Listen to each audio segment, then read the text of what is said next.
Nicolas. Institutionnellement, je suis vice-président de l'agglomération, en charge du plan climat, de la biodiversité, énergie, paysage. Association, je parle d'une association qui s'appelle Blaisois Naturellement et qui essaie de faire du lien avec les citoyens pour avoir des retours critiques sur les politiques publiques, leur expliquer ce qui se passe, les choix qu'on a, etc., qu'ils puissent participer de la décision et construire avec eux un programme idéal pour la ville et l'agglomération et penser les politiques publiques sur le long terme avec eux. Ma motivation de venir ici, c'est déjà de montrer aux gens que c'est sincère l'intérêt qu'on leur porte dans leur initiative, parce qu'en fait, un élu tout seul, il peut rien. Seul, on peut rien. Il n'y a que collectivement qu'on peut changer les choses. Et puis, je trouve ça génial. Je trouve que c'est l'occasion aussi de faire du lien entre les associations.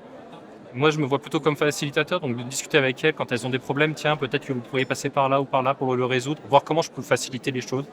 Et puis, à titre personnel, ça me donne de l'énergie. Je trouve ça bien.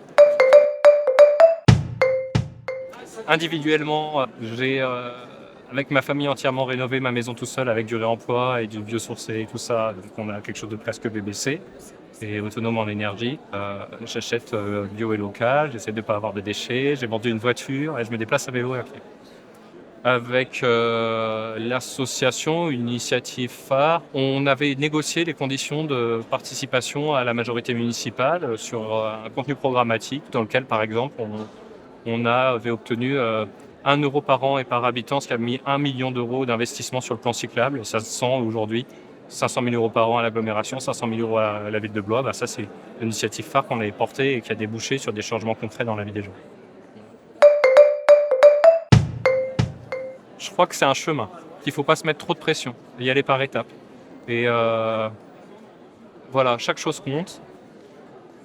Faites des choses qui vous font envie de faire dans le domaine où vous avez envie d'aller. Et puis si vous avez d'autres gens qui font la même initiative en même temps que vous ou avec vous, ça aide, parce que je pense que c'est bien de faire les choses ensemble, ou de pouvoir échanger et partager. Voilà, mon conseil. Et puis venez à Blois Naturellement. Je pense que le plus grand défi, l'eau. On a une qualité de l'eau, de nos rivières, de Blois, la Cisse, le Cosson, le Beuvon, et les nappes phréatiques qui se dégradent très vite. Ça va être de plus en plus difficile d'avoir de l'eau pour tous et de l'eau de qualité pour tous. Et la biodiversité. On a une extinction de masse de la biodiversité. Au quotidien, on ne s'en rend pas trop compte, mais en réalité, sur notre propre territoire, on a perdu 60% des oiseaux, on perd beaucoup d'insectes. Voilà. Et une initiative individuelle pour y faire face. Le bio n'a pas le vent en poupe. Moi, je vous dis, manger bio et local, ça compte. Parce que local, tu peux manger que local, mais avoir des produits qui détruisent ton environnement local.